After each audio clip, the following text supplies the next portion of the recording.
जावेद हमारे साथ जुड़ चुके हैं नई दिल्ली से। अपनी किस्मत आजमा रही सुषमा स्वराज की सुपुत्री बांसुरी स्वराज भी उनके साथ मौजूद है। जावेद, क्या आप उनसे बातचीत करेंगे और जानेंगे कि अब तैयारियां शुरू हो चुकी है कि नहीं उनकी? देखिए, बहुत बड़ा अनाउंसमेंट हुआ है। कल बीजेपी की लिस्ट आई है। बांसुरी स्वराज को नई दिल्ली सीट से उम्मीदवार बनाया गया है और यहाँ पर मैं पहले एक बार दिखा देता हूँ कितने लोग बधाइयों का तांता यहाँ पर देने के लिए लगा है बांसुरी को। सबसे पहले मैम बहुत बहुत शुभकामनाएं आपको। पहली प्रतिक्रिया आपको पार्टी ने कैंडिडेट बनाया है नई दिल्ली सीट से, जहाँ खुद प्रधानमंत्री की रिहाइश है और तमाम वीआईपी लोग भी वहाँ पर हैं और बड़ी प्रतिष्ठित सीट मानी जाती है। क्या कहेंगे? जी, पहले तो कृतज्ञता ज्ञापित करना चाहूंगी हमारे यशस्वी प्रधानमंत्री श्री मोदी जी को, हमारे आदरणीय गृह मंत्री अमित शाह जी को, राष्ट्रीय अध्यक्ष आदरणीय नड्डा जी को, राष्ट्रीय संगठन महामंत्री बीएल संतोष जी को, प्रदेश अध्यक्ष वीरेंद्र सचदेवा जी को, प्रदेश संगठन महामंत्री पवन राणा जी को, प्रदेश के प्रभारी बड़े भाई जय पांडा जी को, बड़ी बहन अलका गुर्जर जी को और प्रत्येक भारतीय जनता पार्टी के कार्यकर्ता को कि उन्होंने इस योग्य समझा कि इस दायित्व का मुझे भार उठाने का मौका दिया।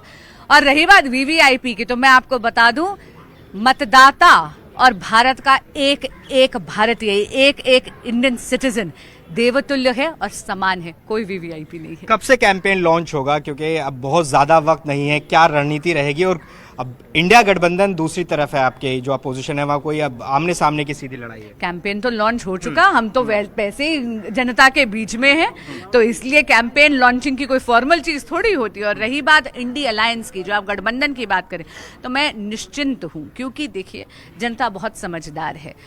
इंडिया अलायंस एक स्वार्थ की राजनीति पर टिका हुआ है। जब आप स्वार्थ की राजनीति करते हैं ना, तो आप राष्ट्रहित और राष्ट्र धर्म और राजधर्म तीनों की बलि चढ़ाते। अब आप देख लीजिए संदेश खाली में जो हुआ, या अंकुश नारंग जी ने जो एक माइनर के साथ छेड़छाड़ करी, यानी दोनों में ही महिलाओं के साथ अपराध हुआ, लेकिन ना कांग्रेस बोली ना आम आदमी पार्टी बोली। इंडिया अलायंस का प्रत्येक सदस्य शांत है, चुप्पी साधे है।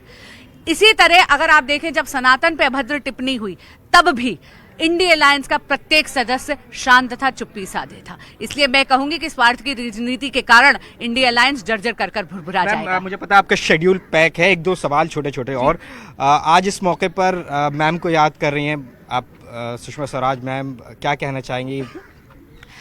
जी बिल्कुल, उनकी खलिश महसूस हो रही है, लेकिन मैं कहूंगी कि उनका आशीर्वाद जरूर मुझ पर बरस रहा है और जहां भी होंगी जरूर मेरी बलाइयां ले रही होंगी। अच्छा, जो पहली लिस्ट आई है उसमें नारी शक्ति का एक झलक दिखाई दे रही है। जी बिल्कुल, अरे ये है मोदी की गारंटी। आप ये देखिए, वो केवल महिला सशक्तिकरण की बात नहीं करते, वो महिलाओं के नेतृत्व में सशक्तिकरण की बात करते हैं। और इसीलिए नारी शक्ति वंदन अधिनियम वो लेकर आए, जहां पे 33% रिजर्वेशन स्त्रियों को, देश की मातृशक्ति को मिलता है विधानसभा और पार्लियामेंट में।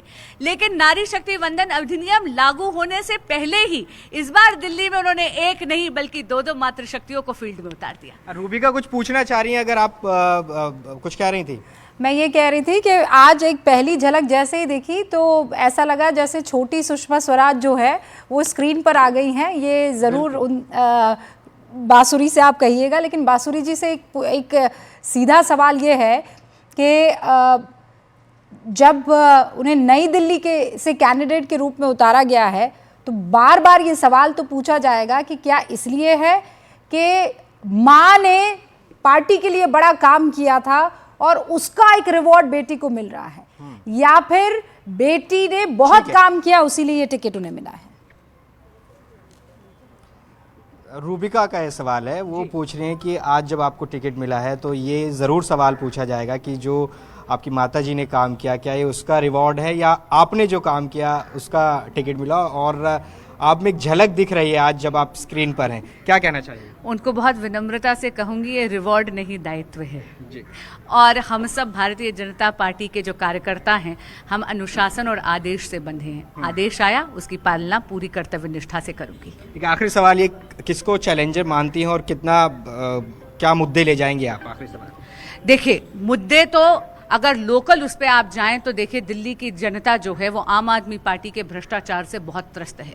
कोई डिपार्टमेंट नहीं छोड़ा है जहां पर इन्होंने भ्रष्टाचार नहीं करा, वो चाहे जल बोर्ड हो, वो चाहे फर्जी दवाइयों की बात हो, वो चाहे फर्जी टेस्टों की बात हो, वो चाहे एक इतना जो बड़ा शीश महल आदरणीय मुख्यमंत्री जी ने अपने लिए बना लिया है वो हो, वो चाहे क्लासरूम का घोटाला हो, चाहे शराब घोटाला हो। तो ये लोकल मुद्दा तो आम आदमी पार्टी का सत्ता पक्ष का भ्रष्टाचार होगा।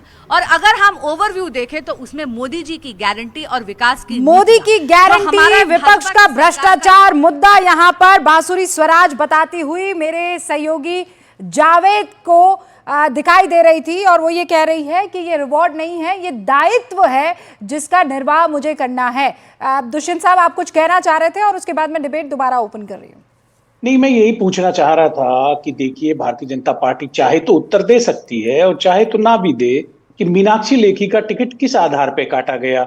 वो भी अच्छी अधिवक्ता थी, अच्छे मंत्रालय में काम कर रही थी, वो भी महिला थी। हाँ। क्या भारतीय जनता पार्टी आज वंशवाद का पोषण करने के लिए, उनके जो लीडर्स हैं उनके बेटों को टिकट देने के लिए मीनाक्षी लेखी जैसे कार्यकर्ता जो अपने दम पे उठ के आए, उनकी राजनीतिक रूप से एक तरीके से अवहेलना करी गई है? यही मेरा प्रश्न। दुष्यंत जी के सवाल का जवाब राकेश जी स्क्रीन पर दोनों। देखिए, एक बात स्पष्ट कर दूं, शिवराज सिंह चौहान जी को जब मध्य प्रदेश में मुख्यमंत्री बनाया गया था तब भी इस प्रकार के सवाल उठाए जा रहे थे कि लंबी मेहनत उन्होंने की थी, क्या उन पर अब भरोसा नहीं रह गया है। ये पार्टी का डिसीजन है। अब पार्टी ने तय किया कि शिवराज सिंह चौहान विदिशा से चुनाव लड़ेंगे। फिर वंशवाद की बात मत किया करो भाई साहब, फिर मत कहिए। अभी आप वंशवाद की बात कर रहे थे, अभी आप समाजवादी पार्टी के लिए बोलते हैं, आप पार्टी के लिए, आरजेडी के लिए बोलते हैं, आप कांग्रेस के नेताओं पर सवाल उठाते हैं। मैं ये कहना चाहता हूँ आपके शो में, सुनिए, मैंने सुना सर, मैंने सुना, सुनिए एक सेकंड, आप दोनों रुकिए। ये विनम्रता से कहना चाहती हूँ, ये बड़ा चलन हो गया है कि दो पार्टी के प्रवक्ताओं को स्क्रीन पर रखिए और एक दूसरे पर वो चीखते रहेंगे, हम बीच में वर्सेस लगाएंगे, काम खत्म हो जाएगा। सच में मैं वैसे डिबेट नहीं करना चाहती हूँ। आपने अपनी बात रखी, तगड़ा सवाल पूछा है, उसका जवाब देने का मौका दीजिए ना राकेश जी को, फिर मैं दोबारा आपका रुक कर लूंगी। हाँ राकेश जी। देखिए, बांसुरी स्वराज जी पिछले 10 वर्षों से दिल्ली की इकाई में अलग अलग भूमिकाओं का निर्माण कर रही है, चाहे वो विधि प्रकोष्ठ के सह संयोजक की जिम्मेदारी हो, दिल्ली से प्रवक्ता के रूप में भूमिका उनकी हो, या दिल्ली के सचिव के रूप में। मैंने उनको ग्राउंड लेवल वर्कर के तौर पर सामान्य कार्यकर्ताओं के साथ काम करते देखा है, और किसी बड़े नेता के पुत्र होने के नाते इस बात की गारंटी नहीं होती है। 10 वर्षों से ज्यादा समय से लगातार काम किया है, और उनकी योग्यता के आधार पर सुप्रीम कोर्ट में एक अच्छी वकील है, उनकी योग्यता के आधार पर पार्टी ने निर्णय किया है। अगर ये आपकी पार्टी में होती तो सुषमा जी के जीवित रहते ही अब तक सुषमा ये सांसद हो चुकी होती, मिनिस्टर हो चुकी होती, विरासत सौंप करके गई होती। सुषमा जी ऐसे ही ना चली गई होती। भारतीय जनता पार्टी में कार्यकर्ता ये किसी नेता का पुत्र है या योग्यता नहीं है, लेकिन केवल यही योग्यता होगी, इस पर हमारी आपत्ति रहती है। भारतीय जनता पार्टी में सामान्य कार्यकर्ता के तौर पर बांसुरी स्वराज काम कर रही है, पार्टी ने उनको भूमिका दी है। मीनाक्षी लेखी जी की क्या भूमिका होगी, ये पार्टी आने वाले समय में तय करेगी। जैसे विप्लव देव जी की तय की है, जैसे सर्वदानंद सोनोवाल जी की तय की है, जैसे शिवराज सिंह चौहान जी की तय की है। हाँ। ये पार्टी का निर्णय है। पार्टी अलग अलग भूमिकाएं अलग अलग समय पर कार्यकर्ताओं को देती रही है। ओके दुष्यंत जी, 30 सेकेंड और